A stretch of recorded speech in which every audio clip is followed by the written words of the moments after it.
I'm Jason Ward from MakingStarWars.net, and today we're going to talk about that Tony Gilroy. He quit the old Andor project because he's striking. Somebody was like, TG, you a bitch, and then TG was like, why calling TG a bitch? And TG was like, because you're scabbing. TG was like, I gotta go, and TG quit. That's like the gist. TGIF, So bitch. TG. I have. That means Tony Gilroy is fucking walking. Yeah. Okay. Close enough. This is from bestmanbulletin.com. He wrote the article, so I'll cover his because he's my friend.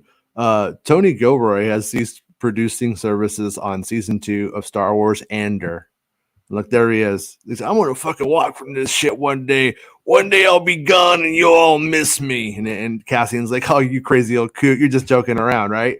Nah, he wasn't. He's like, I wore a dress beautifully once. Put me in the dress. I saw Pedro. Sorry, Pedro Diego as in the dress, and I was like, I like it. Yeah. I don't have any problem with my sexuality. Yeah, Yeah. that's pretty good. I wish I could pull. I can't pull that off. How many dudes can pull off a dress? Like hetero dudes, right? Not many. I think I could do it. Yeah. Yeah, I'd be like, You think so? I don't think you can. Like, I think I can you're do barely it. pulling off the Han Solo jacket. Oh, just wait. Just fucking challenging me. I'm gonna sit here like that Mac DeMarco video where he does the makeup in the mirror. All right. My brother can pull off a dress, dude. He's pretty good at it. I'll show you pics. So you could give Bestman a coffee if you read his articles. I bought him a skin, so I think we're even Stevens for now. Tony Gilroy, the showrunner of Andor season 1 and Dose, has halted his production services on the second season of the critically acclaimed Star Wars series on the day it won a Peabody. Last week, it was revealed that Tony Gilroy had completed writing duties on Andor season 2 ahead of a planned Writers Guild of America strike, which began on May 1st. But it was said that Gilroy would continue his producing duties away from the set, which did not contain writing elements. Shortly after, Gilroy came under fire from a fellow WGA member, Abdullah Saeed, who took to Instagram and seemingly accused Gilroy of scabbing, adding that a writer-producer... Yeah, hey, Abdullah, how about you look in the fucking mirror, bro? I'm just kidding. Writer-producer cannot finish writing and began acting solely as a producer. He demanded that the WGA take a look at the scripts Gilroy submitted ahead of May 1st, and if there's one word that's different on screen than what's on page, then Gilroy should be kicked out of the Writers Guild of America. Yeah, Whoa! Abdullah is like, I don't give a fuck if you're writing Star Wars. I'll fucking get you. And Gilroy was like, oh shit, he's going to get TG. I quit. Nobody's going to get TG. Okay. The quote says, this is from Abdullah Saeed. This is scabbing. There's no way a writer producer can finish writing and begin solely producing. And if the scripts truly are finished, let's see them. If there's one word different in the finished project, kick Tony Gilroy out of the WGA. One of the biggest writers in Hollywood could stand with his union and halt production on his hit show, thereby, I won't go that far, bro, thereby forcing a major studio to consider WGA demands a little harder. Instead, he has chosen to scab. We all want Andor season 2, but not at the cost of fairness to writers, Abdullah Saeed. That's true. Yeah. No, I think Tony does too. Ultimately, that's why he left. Last week, Disney urged showrunners to continue their obligated non-writing services during the WGA strike. Oh, and by the way, not even kidding. When I went to get dinner tonight, I was like texting Bespin, and I'm like reading through let me see. I was reading through the rules, and I was like, hey, I found here's the actual rules, just in case you want to refresh on them, because we might need it. And then they're basically saying they'll blacklist you if you're not in the spirit of it all. And then that throws Santa Claus's loophole theory out of the question. Oh yeah, that's what because when I didn't know what he was talking about earlier, and I was just like, I need to look into this, and I was like, it didn't make any sense to me.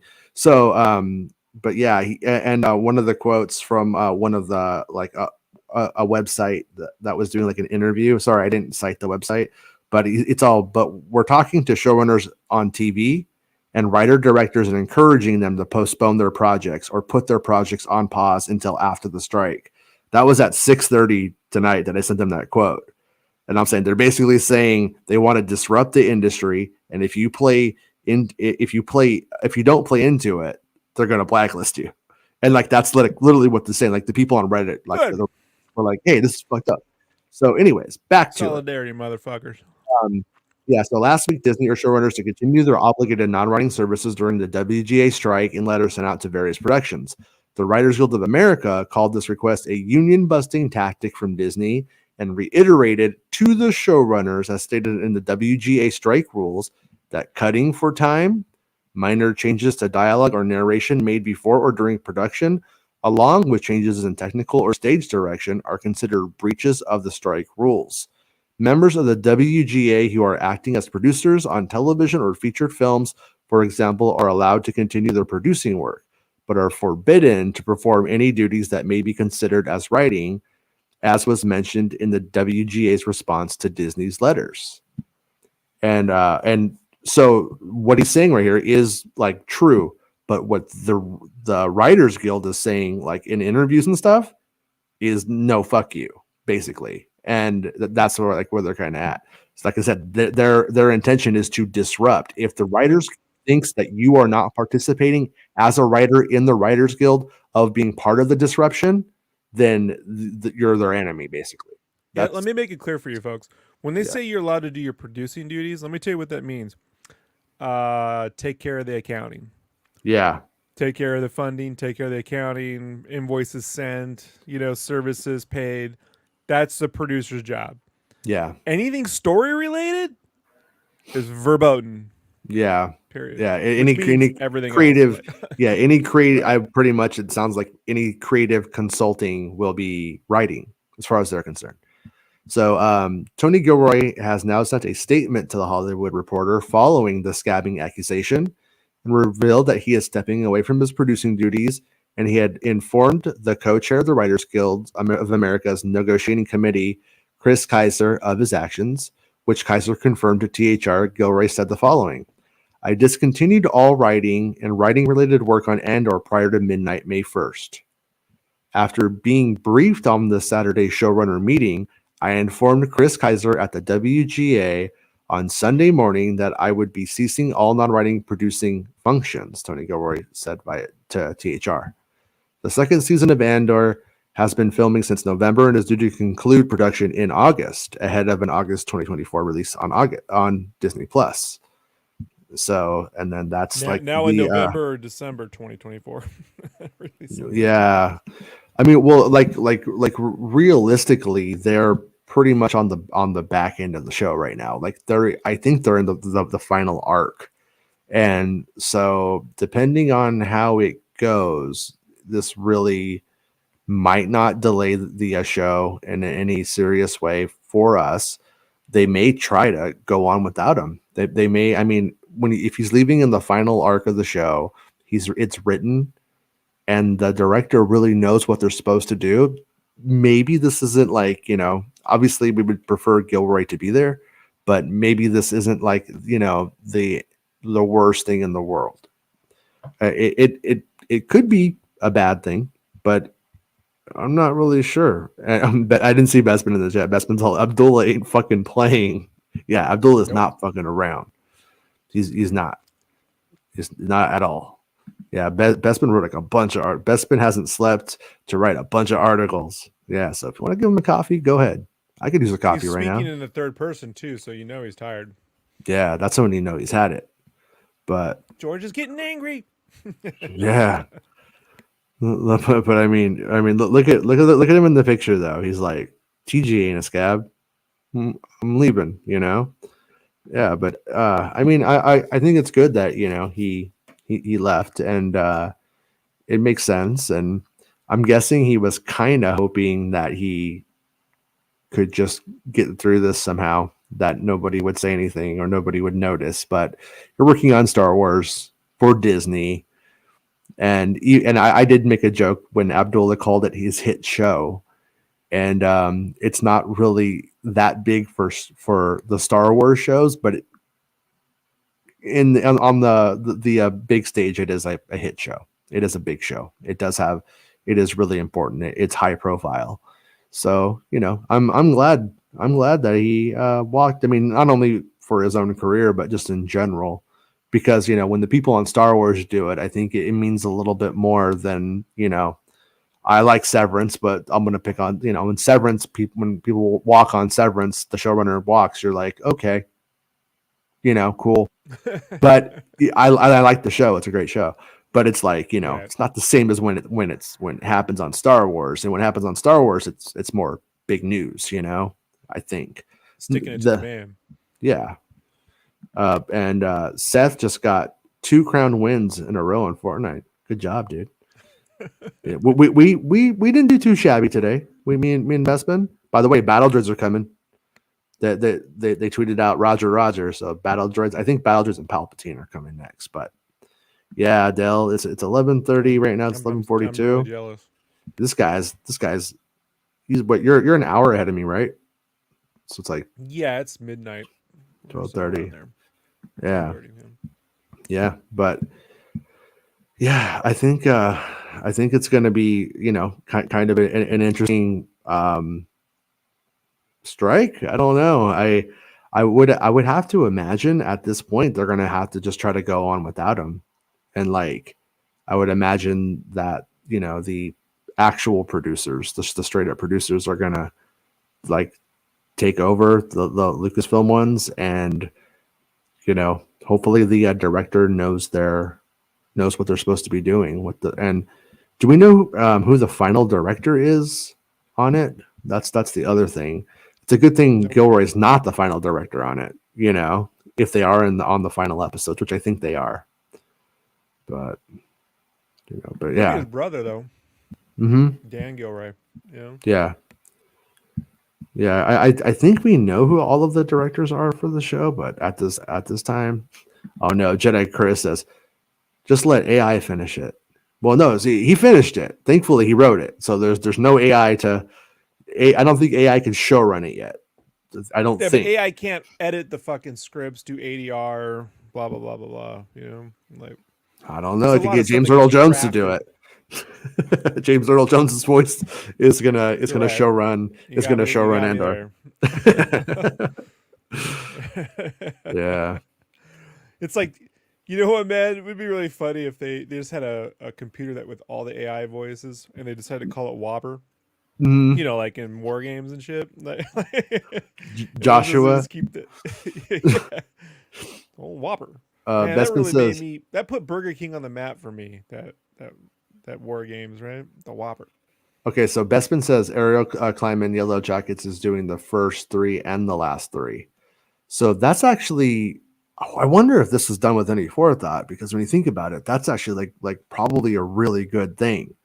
If the person who started it is the person finishing it,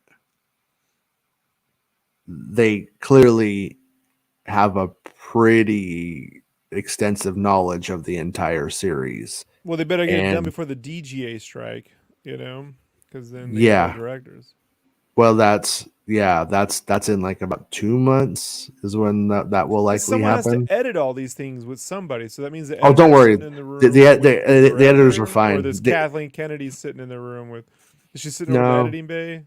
Do they dig Paul Hirsch up? Does he come back with? Do they bust out the moviola? No, I don't like a moviola. I like a flatbed, Rob. You get it fucking right. Sorry, Paul Hirsch. Edit droid, bitch. Bring it back. Dell Erdman says they didn't say that about J.J. Abrams. Oh, yeah. JJ did his supportive tweet. Man of the people. Oh yeah. He's sitting on $500 million of Warner Brothers movie. Yeah. What is he? Yeah, he is good. He took $500 million and did nothing, dude. Was it like 200 million? I think it was 200. No, it was a $500 million deal, dude. Yeah. I mean, Zaslav's mad about it. I love it.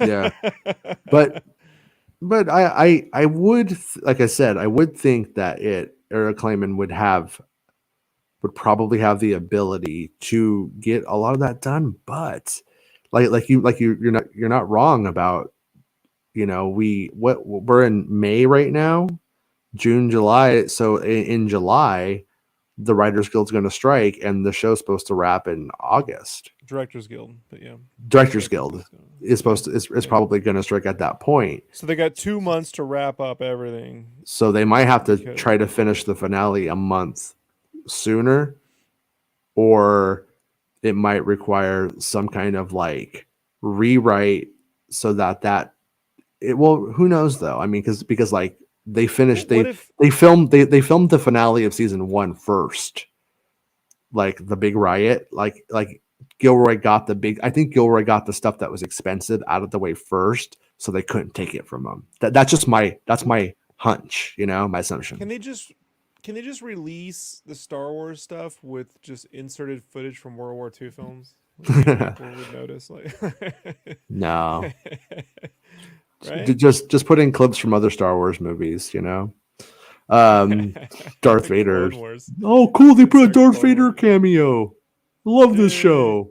Yay! Yay! I love it. Yay! All right, General Grievous is back, you guys. I love Vader. Yay! Good job, great. Tony Gilroy. Good job, Tony Gilroy. TG did it. TG did it. TG did it. Yay! Okay. Captain Typho. Yay! Captain Typho, he's my bro. Thank you, Tony Gilroy. You really did it. I cried. And Pablo Hidalgo made fun of me, and then now I'm really fucking mad. So I love Steve Sansweet. Yay! Sans back, baby. This show gets real stupid after midnight, folks. Yeah, it's late. You thought it was dumb in the middle of the day. Oh yeah. Bestman Bulletin says WB are supposedly pausing overall deal payments until the strike is done, and other studios might follow suit. So that just means what? There's not paying people. There's like, fuck you, we're not paying anything. Is that yeah. All right. Yeah. That's only gonna make them. This time I think is going to be more interesting. It's going to make them more angry. But like we have like social media now, and like in the past, like the strikers were still at the behest of like the news and print media and stuff like that. And when they do pause and they do start to get angry, I think it might get pretty colorful here compared to in the past. People. Yeah, my wife was telling me yesterday, because man, these signs that they have, they're pretty creative. I'm like, they're writers, babe. Yeah. If their signs aren't creative, they deserve to not be working. Like, Captain Captain Tarples is back! Yay! Yay! Tarples! Yay! I love Boss Nass. Yay! Boss Nass back! Yay! Stupid. I like crate cakers, man. I'm an idiot. Like, yeah, but yeah. I mean, it doesn't like we were kind of getting at, like, or what we're talking about is I want to say it doesn't sound like it's the end of the road for the show coming out on time. But if the strikes is only like a month or two, for instance, longer, then if it's 3 months for whatever, then you just delay filming what's left for 3 months, and it would probably pick up. It would probably still get released about at the same time, most likely. But if the strike goes for like a year and the directors are a part of it, then we might not be getting Andor for a really long time, to be like realistic. It's a good time to be an anime fan, Jason. Good time. Yeah. I got a lot of anime. We started doing anime. We could turn this into making Crunchyroll. Yeah. Like for a year. Yeah. I like that Spy Family. It's adorable. Spy X Family. It's the closest. I'm not saying the execution as it is. I'm saying the tone is what I thought Mando, Bo-Katan, and Grogu should be on some level. You know what I mean? Like there's a triangle there where each one has like a secret, that the other isn't aware of, like, yeah. I like that. I like that a lot. Bespin suggests what they could do is start releasing in 2 parts, Andor season 2, part 1 and part B. Yeah, I would even be okay with it being released in arcs, even the first season, if I just had like each 3-parter, because each 3-parter sort of stood on its own. So, yeah, What if? that's. Mhm. What if? What if they just hire the Star Wars Visions people to animate the remaining Mhm. scenes and turn it into a Um, cartoon? Bespin has an article up right now about Visions season 3, and I want to say in the article it says like pretty much season 3 is happening, but don't expect it for like 18 months. So Visions is not going to Wow. save them in the strike this time. Nope. Yeah, Nope. yeah, not at all. So he's Bespin says Marvel are supposedly releasing Daredevil Born Again in 2 parts. Daredevil Born Again? What is he? Does he go to fucking church or something? Does he get baptized? No, it was a storyline called Born Again, where it was sort of Mhm. like a starting on point. Frank Miller wrote that. It was pretty good, like John Yeah. Romita Jr. and stuff. So they're using it as a way to like reboot in a way, like relaunch, like give you a starting point with Daredevil in the MCU. So it's like an 18 episode series out, man. Oh, okay. So, So, and they've been filming in New York. right, So yeah, so 9 episodes, I imagine, and then a year right. later the other 9. Yeah. Well, yeah. If they're, I Hey, mean, well, with them already doing that, that's probably that might be what we're gonna that might be what we're gonna have to have happen here. we'll get 3 seasons of Andor after all, just not the way you thought. So Yeah. Santa should be happy. uh, maybe, maybe, but yeah.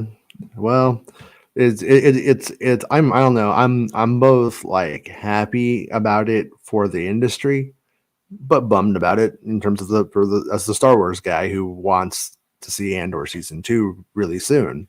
Well, And I'm frustrated, Jason, because this whole thing could be solved for about $450 million. It's mhm, chicken shit money. Like yeah, in terms of Hollywood, it's chicken shit money. And right, so this is really just a power play. You yeah. know, this is dick slinging moves by the people, who run the studios versus the people who make the shit that actually fucking earns them money. Well, the people who run it is as liberal as Hollywood is. The executives are less than liberals, and when you really get down to it, they're probably hoping to literally bust the guilds to destroy the unions in Hollywood, how they have most other places. That's probably their actual goal, and that's probably Yeah, the why they're doing animation it. union sucks. Like Hmm. my animation teacher was in it forever, because he's a Disney animator and Fox animator and whatever. The animation guy, he's like, they don't even give out free pizza, like Hmm. it's like there was like that union is so corrupt it doesn't benefit the animators at all, Right. like, and that's not the spirit of collectivism. It's supposed to be like having a representative voice against a monolith, Sure. not turn it into Congress where you just buy them up for pennies on the dollar and get whatever the fuck you want, Right. so. Yeah. If you've ever done like any writing at all, like on like a site like Upwork or anything like that, these people like you'll be like really specific with them. You'll be like, yeah, I'll write it and then I'll give you three revisions, because if you don't, you'll just get caught in revision hell where they're just like, well, I paid for this. Let's just keep giving it to him until he finally breaks down.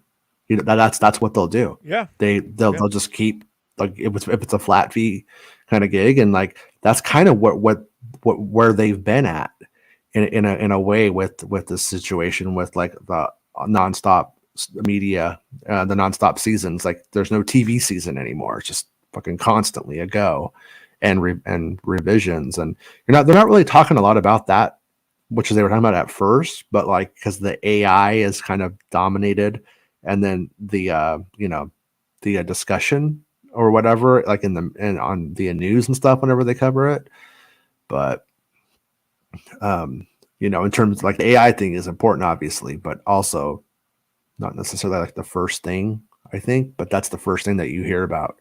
And it's interesting, so I understand why, but yeah, I mean, hopefully, something changes, but I don't think anything is, honestly. I No. I think No, the I'm earliest would be October, November. yeah, I think I'm like really been pessimistic about it. Like when we were first reading about this, I was like, this sounds like it could be like a year, you know? Like this is what it sounds like. And when you hear about how there's just no budging and stuff like that, and then like people in the like media keep coming out saying, "Oh, I'm hearing it's gonna be 3 months," and I hope they're right, and I hope that they have some kind of like inside track on that, but I don't see how this goes and in any way like that. I the demands are big and they're justified, so I don't see how the Writers Guild can back off. And then the Directors Guild, like we keep saying, have essentially the same types of demands, and so they're gonna have to basically give it to them twice, and they're not gonna want to do it. And so it's like I think they might be thinking it's in their best interest to just try to break the guild, just try to bust it, just try to destroy the whole union. That might be their actual goal. That might be like how where this goes. But I don't know if they I don't know how long they could hold out, but because there's like two schools of thought. The first school of thought is these people are already living dirt poor, therefore they can do it. But I don't know about that, because when you are really strapped and then you take away what little is left, that is a breaking thing. You know what I mean? That is where it's like I got to do something else. And so that's where, so I'm not really sure if I buy that logic at all, but Yeah. Jedi Chris asks, serious question, does this affect gaming as well, like all writing for any media, or just the film show industry? No. Yeah, so as far as I know, it has to do with like the actual like studios and work for them. So like some podcasts, some drama podcasts count, but for the most part, this is just I can't remember what they call it. They have like a name for them for the companies, but it basically means the film studios. And the rules, there are people in the WGA that like are in the media as well on that side of stuff, but it has a different set of rules, and it doesn't pertain to this stuff because they're not writing for the studios. That's like the gist of it. Tyler says baseball had a similar situation recently, and the two sides vehemently hate one another. They really only made progress once it was crunch time and both sides started losing big chunks of money. And that's where this gets like a little bit like interesting, in the sense that they're going to try to bring in content from other places. They're going to reality TV it and stuff too. Mm-hmm. Serious question. Will Ellen return and scab again? Like force her writers to come back and just start a new show? I think so. Yeah. She'll just call him up. She'll be like, "It's time, bitch." Oh no, Ellen's back. She'll just take over Jimmy Fallon's show. Like just squat, bring her writers in, and yeah. What's he gonna do? Put up a fight? She'd kick his ass. Oh yeah. No, she fucking cut him, dude. But yeah. Gustavo's all release Star Wars detours. You want stock to go down? You want the stock to go down, Gustavo? I've seen some detours that's not released. I'm telling you guys. I know you're kind of probably joking, Gustavo. I'm telling you, there's no magic there. Like it's not good. It is dated as fuck. The only late night talk show host I miss is that Ferguson dude, the Scottish guy. I miss. Bespin says, "Bring back James Corden." No. Flash Corden. He'll be running the UK soon enough, Bespin. He'll make him prime minister. He's going to be your Donald Trump. Yeah. You're welcome. Yeah.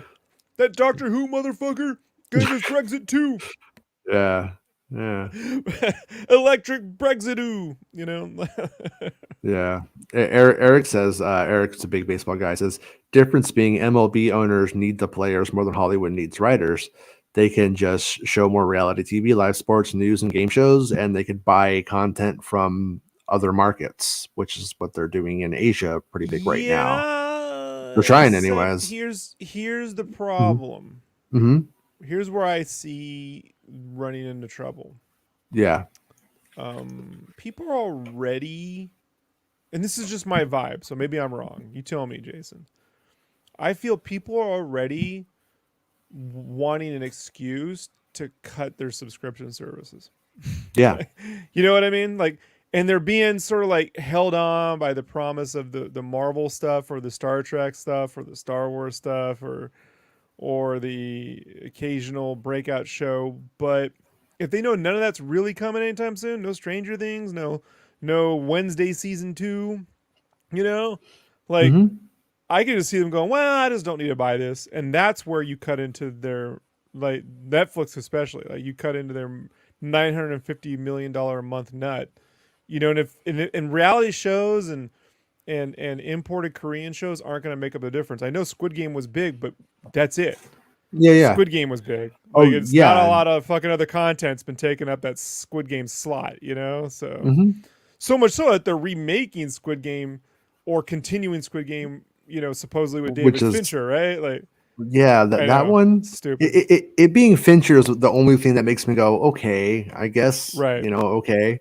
But yeah, other than that, I'm like, kind of part of its charm was the fact that it Right. was like so outside of Hollywood. It feels different. It I, has a different I feeling like to it. David Fincher. I don't want to see him do a follow up to Battle Royale. You know Mhm. what I Yeah, mean? So, yeah. but Like one of my favorite brutal horror films is Martyrs, and it's a great movie. If you've never seen it, don't read anything about it. Just watch it because as soon as you think you know what the movie is, it's not that.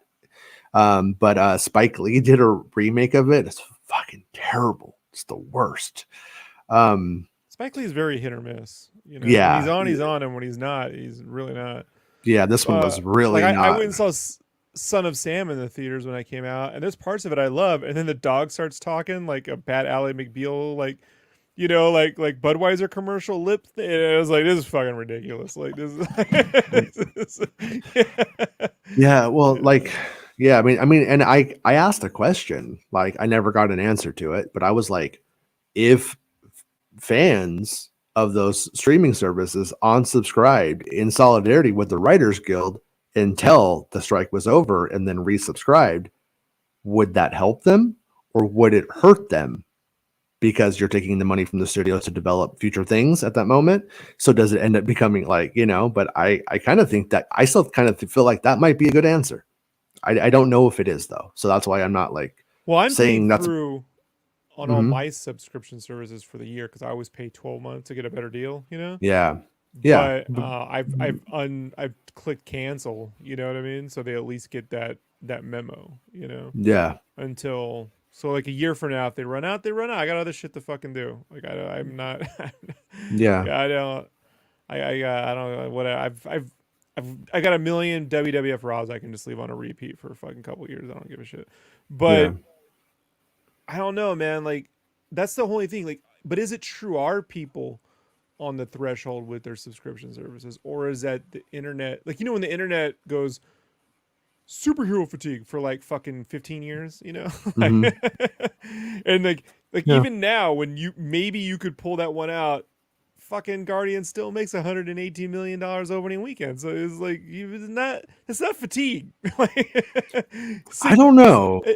in this economy, man, it really isn't, dude. It really isn't. Yeah. So like, Well, is it breakout blockbuster? This is gonna be the high. No, but it really isn't. We're taking these what we remember before COVID to be like, mhm. especially that last couple of years when Disney had like 2018, 2019, when they had like Right. the highest grossing studio of all fucking time, right? Hmm. We have that in our head as like that was the standard and that was the fluke. These Yeah. are actually the numbers that the movies were doing before all that. All of them. we're pretty much doing this sort of fucking thing. So Yeah, but we do see movies hitting a billion still. It does happen. It's just not the superhero yeah, ones. That's where I well, that's where hey, I go that's on like, them, right? well, I That's mean, no, if they they're if they make some generic bullshit, then they suffer that fucking.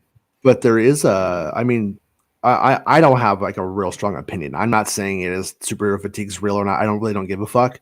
But a part of me does wonder if we were on the threshold of superhero fatigue and then we went into a pandemic where all there was to watch was fucking superhero movies. And now we're on kind of the other side of it and we're starting to go back to the movies, and going to see superhero movies isn't like the most fun idea compared to like Top No, Gun, compared to Spider-Man made almost Mario. $2 billion, dude. Like they Yeah. just need to make something. Okay, Again, this is but one of but those but but things where that's like saying Marvel. Rock is dead and going the Beatles still sold records. Like No, but I he's can the tell fucking you, Beatles of but I can tell Spider-Man's you, like the being a biggest guy.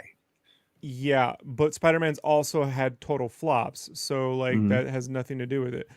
What I would say is Marvel historically has done this in their comics where they think they're going to control the books that are popular. Hey, Hmm. X-Men's big? No, we're not doing that. You know what we're going to do? Clone Saga, the Spider-Man Hmm. Clone Saga. That's going to be the big thing, and it flops in their face. Yeah. Or in recent years when, we're not going to pay royalties to create new characters, so we're just going to do endless derivatives, and now it's Venom Pool and Venom Stacy and Gwen Stacy, and it's all these endless derivatives.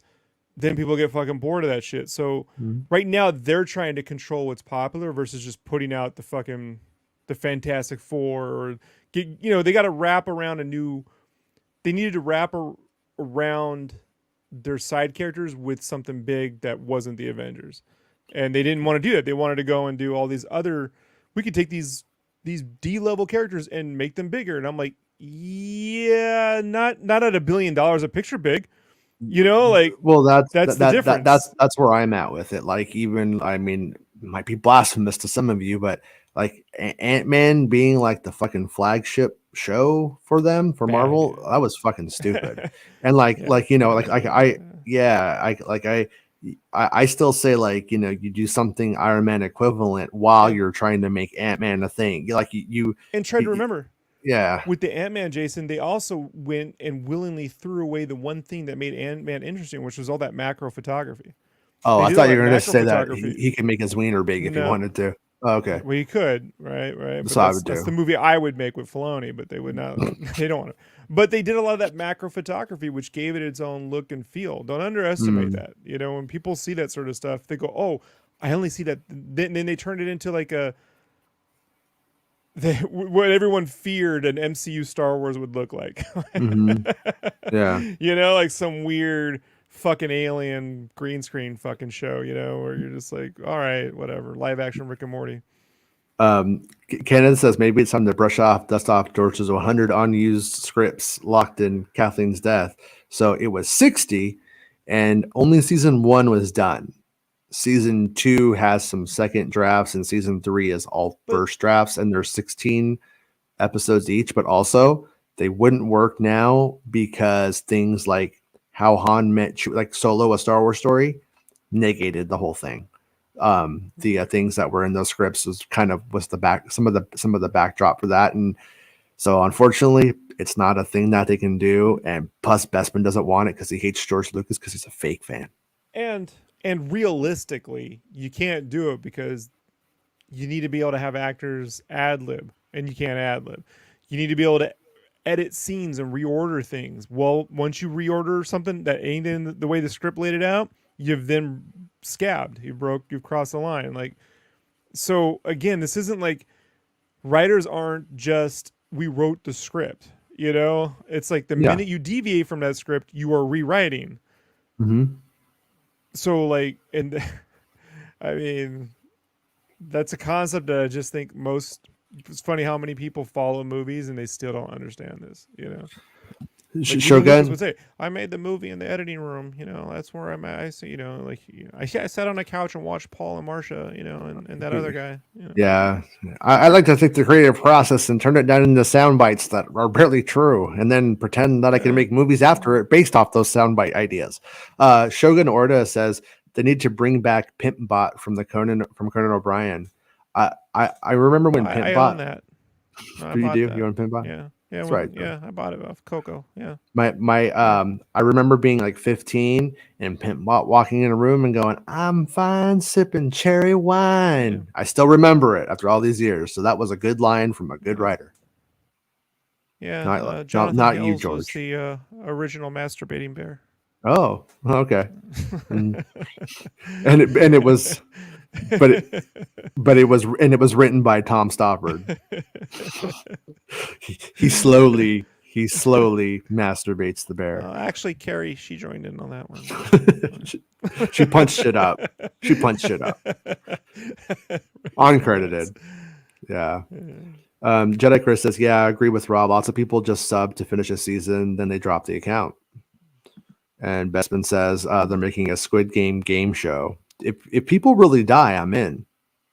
But if they don't, no stakes. I want Double Dare with razor blades, right? Yeah. Eric says to Rob's point, there's also so much content viewers can get at one time. There are so many shows I haven't started that are huge, like Ted Lasso, The Boys, and others. So you're going to be okay. You're just going to be like, what's good? And if you don't remember, someone will tell you, and you'll have something to watch. But plus there's a backlog of video games you can fucking, and if you don't have time to play them, someone's playing them for you. You can just watch their stream. Yeah.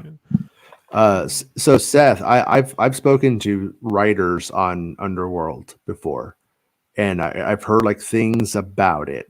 And Kevin Smith?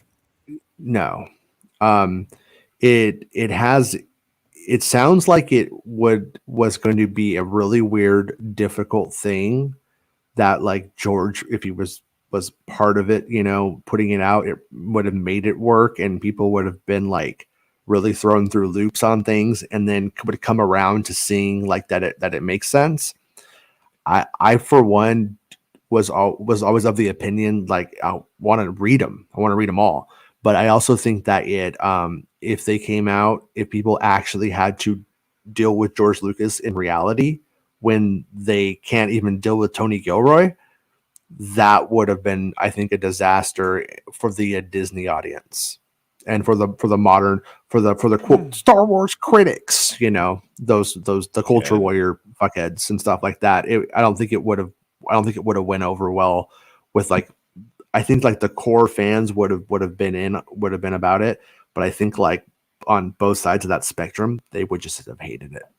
That's the impression I already know. Like the footage I saw when Kenobi finally came out, I'm like, this looks like Underworld. Like there's a lot of, I mean, that shows you that Underworld was pushing the tricks, but there's a very ABC TV special to the Underworld footage. You can tell. But what you're saying about that is what Lucas rejected. He didn't. He said it wasn't good enough. He was with you. Yeah. So that's why they didn't move forward with that. Like he wanted it to look exactly like Revenge of the Sith, but with DSLRs. Like that was with good lenses. Like that was like the goal, and they just never got there. So, but but all of that I still aside, don't think we're there. I don't think you can make a 12-hour movie quality TV show under $1 billion. Like I just don't think you can. Like at the end of the day, you still need 20,000 visual effect shots, and there's and I don't give a fuck what AI program you think's going to get you there. It won't, like there's just a volume of work, and there isn't even enough talent out in the world to do it. Like in my work, in my brain, like for the discussion, I'm not like thinking about it in terms of, oh yeah, and then they would have done it in the volume and it would look like dog shit. I'm just looking like, what if the scripts were realized at their fullest potential? And I still think at their fullest potential, people would not have went with it. Like it might have been really, really good in the end. And I mean, what's his name was showrunner from Battlestar Galactica? Ron Moore. Ronald D. Moore. And he's what are you his agent? No, it turns out there's a different guy named Ron Moore. But there's also a really hilarious Portlandia sketch where there's a guy, there's like old black dude, and his name is Ronald Moore, and they think he's the showrunner, and they want more after the show's done, so they get him, but it's not the real guy, but the real guy that just some guy in Portland starts writing it, and then it's a hilarious sketch, and then they finally do a follow-up, but they get actual Ronald D. Moore on it. It's pretty good. That reminds me of the story Bill Murray told when they asked him why he agreed to be the voice of Garfield, which I thought might have been because Lorenzo Music was the voice of Peter Venkman. Like maybe Lorenzo died and Bill Murray picked up the tab, to like play it off. But he was like, I thought it was directed by the Coen. I thought it was the Coen brothers, but apparently it's a different Coen. It got nothing to do with the Coen brothers. Yeah. And I'm like, yeah, that makes more sense. Like, why would Bill Murray care about Lorenzo Music? Mm-hmm. All right. Well, and then before we go, he says young Palpatine would have been neat to see. Maybe it'll resurface someday somewhere. Yeah, I mean, there's always a chance that maybe they'll do some kind of. Maybe they'll do some kind of script archive project. Maybe Andor will kick that off with the publishing of those scripts. Maybe that'll happen. Still looking pretty young. He can do it. Yeah. I think that they said those scripts would be mined, but personally, I think it's more like, well, here's what George's idea was, and then they move on from there. But yeah, someday, somehow, Palpatine returned and his heart was broken. Underworld. But thanks, everybody. We will be back actually tomorrow now. And I need to go to bed. We'll be back on Thursday. And Thursday. I have to go to bed. This guy has to go to bed. You guys should be in bed. I got to take my dogs to get their summer trim in the morning. Oh. Yeah. And those are just like when you say your dogs, do you mean like friends or do you mean like your actual pets? Yeah, my actual pets. Okay. Not my homeboys. Not your homeboys. Okay. Yeah. All right. Yeah. Well, I show up at your house. Let's go get your trim, buddy. Let's go. You want a treat? Roll over. Let me pet your belly.